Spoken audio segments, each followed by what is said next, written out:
First aid চ্যানেলে সকলকে স্বাগতম, সকলকে সালাম ও নমস্কার জানিয়ে আজকের ভিডিওটি শুরু করছি।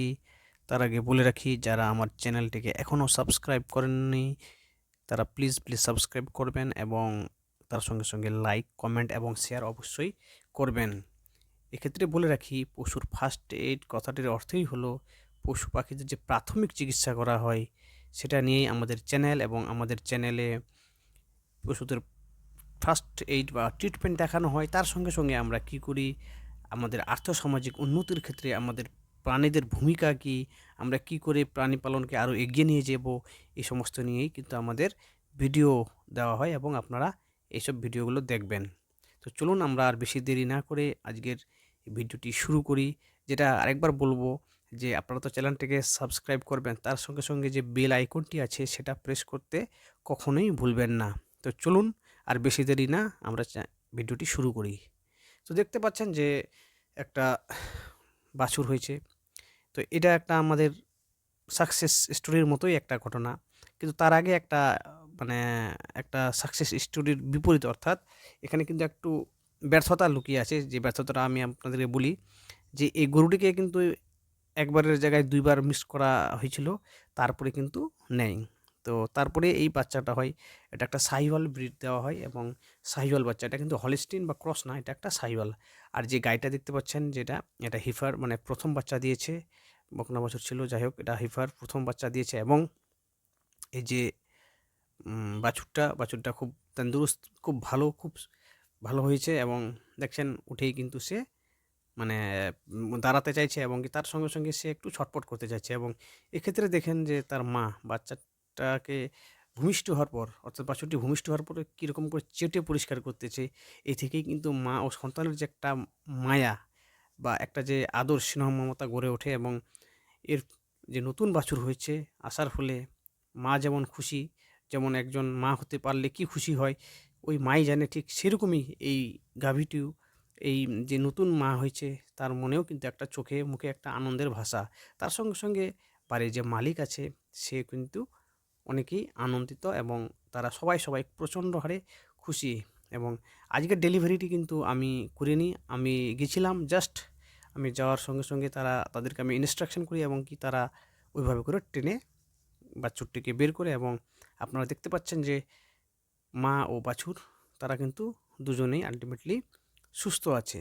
তো এইভাবে করে কিন্তু বাচ্চাটা ভূমিষ্ঠ হয়।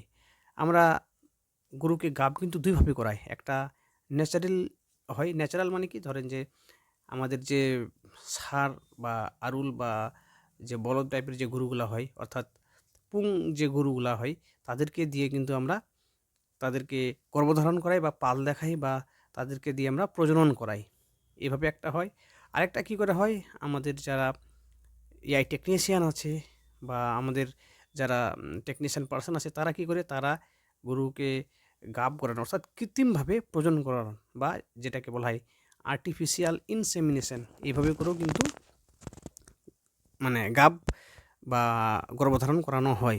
তো এই যে বাচ্চাটি হয়েছে এটা কিন্তু ন্যাচারালি না, এটা কি হয়েছে, এটা অ্যাকচুয়ালি হয়েছে আপনাদের যে আমরা যে কৃত্রিম প্রজনন করি, আমরা কৃত্রিম প্রজনন করি এবং কৃত্রিম প্রজনন করার মাধ্যমে, অর্থাৎ আর্টিফিশিয়াল ইনসেমিনেশনের মাধ্যমে এই বাচ্চাটি হয়েছে। তো বেশ সুন্দর এবং ফুটফুটে বাচ্চা হয়েছে। ওজন কিন্তু বেশ ভালোই, মোটামুটি ধরেন ১৫ থেকে ২০ কেজি কিন্তু বাচ্চাটির ওয়েট হয়েছে। আমরা ভাবতে পারিনি।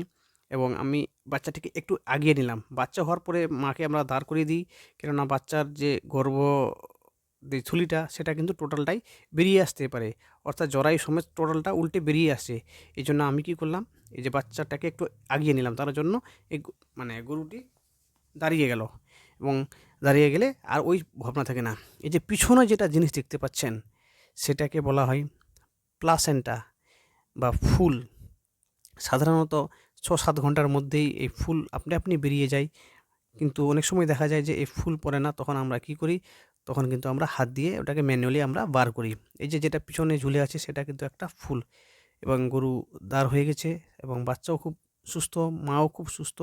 এবং এখন দেখার বিষয় যে এটা কতক্ষণ ধরে পড়ে, এই যে ঝুলে আছে, এটা কিন্তু বাচ্চা বা কোনো কিছু না, এটাকে ফুল বলে। এবং আপনাদের লোকাল ভাষায় যারা আমার ভিডিওটি দেখছেন তাদের ভাষায় এটাকে আপনারা কি বলেন বা কিভাবে বলেন এই জিনিসটাকে, এটা আপনারা জানাবেন। এবং বাচ্চা হওয়ার পরে একটা জলের থলি, ওই যে আপনারা দেখছেন জলের থলিটা, ওইটা অলরেডি বেরিয়ে যায় এবং প্রথম বাচ্চা হওয়ার পরে কিন্তু তার মিউকাস অনেক শরীরে লেগে থাকে। এটাকে একটু তার ওই যে পাগুলো দেখতেছেন, তারপরে আপনারা যে মুখ, ওইখানে কিন্তু প্রচুর মিউকাস থাকে। একটা মানে ন্যালপা টাইপের বা ন্যালসা টাইপের জাতীয় জিনিস থাকে, পিচ্ছিল জাতীয় জিনিস, সেটাকে নাক মুখ থেকে পরিষ্কার দিতে হয়, নাহলে বাছুরের শ্বাস প্রশ্বাসের কিন্তু সমস্যা হয়।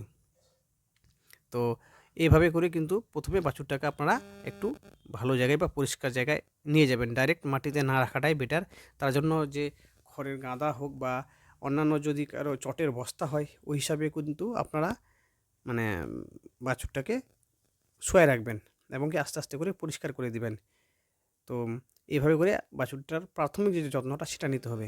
এরপরে আমাদের করণীয় কী হবে? এরপরে আমরা কী করব, বাছুরটাকে, গরুটা যখন দাঁড়িয়ে যাবে তখন কিন্তু বাছুরের গরুর যে বাট আছে, বাট থেকে সমস্ত দুধ একটু, দুধের বাটগুলোকে একটু পরিষ্কার করে সেখানে বাছুরের মুখ লাগিয়ে দেবো এবং কি প্রথম যে দুধটা খাওয়ানো যায় সেটাকে গাজলা দুধ বলে, বা যেটাকে ইংরেজিতে বলে কলস্ট্রাম মিল্ক, অনেক গ্রামগঞ্জে আছে। এটা সবার উদ্দেশ্যে বলতেছি, আপনারা এটা একটু, যে কুসংস্কার আছে যে প্রথম দুধটা ওরা বাছুরকে খাওয়ায় না, সঙ্গে সঙ্গে ওরা কী করে ওটা ফেলে দেয়, কুসংস্কার একটা আছে আমাদের। আমি সবার কাছে দুহাত জোর করে বলবো যে এই যে দুধটা, এটা ফেলবেন না। এটা একটা খুব খুব ভালো একটা প্রোটিন এবং প্রচুর পরিমাণে অ্যান্টিঅক্সিডেন্ট থাকে এবং কি এই দুধ খেলে বাছুরের শরীরে রোগ প্রতিরোধ ক্ষমতা গড়ে ওঠে, সহজেই বাছুরটি রোগাক্রান্ত হয় না এবং কি বাছুরটি অনেক অনেক অনেক সুস্থ এবং স্বাভাবিক থাকে। তো আপনারা আপনারা কী করবেন, এটা কিন্তু কোনো মতেই কিন্তু আপনারা মানে দুধটাকে ফেলবেন না। না ফেলে আপনারা কী করবেন, আপনারা মোটামুটি করে বাছুরটিকে খাওয়ানোর চেষ্টা করবেন এবং কি তার সঙ্গে সঙ্গে যে দুধ আছে, দুধের ভাষা এবং যেন শক্ত না হয় সেদিকেও লক্ষ্য রাখতে হবে। এটা কিন্তু আমাদের বাচ্চা হওয়ার পরে মা ও বাছুরের যে প্রাথমিক যত্ন, সে কথাগুলোই বলছি।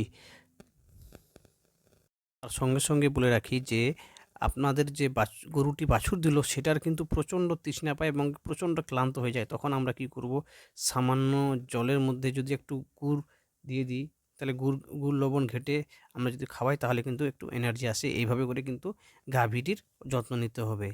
তো আজকের যে ভিডিওটি হলো, সেটিতে দেখা গেল যে আপনারা বাছুর এবং যে গাই আছে, সেটা আমাদের ভিডিওর মাধ্যমে এসেছে এবং কি তার সঙ্গে সঙ্গে নতুন একটা বাছুর এসেছে। আমাদের চ্যানেলের যে উদ্দেশ্য, যে আমরা কী করে আর্থিক উন্নতি করব, কী করে আমরা সমাজকে একটা আর্থিক সচ্ছলতা প্রদান করবে এবং কি যারা বেকার যুবক যুবতী আছে তাদেরকে কী করে আত্মনির্ভর বা স্বনির্ভর করব, এটাও কিন্তু তারই একটি অঙ্গ।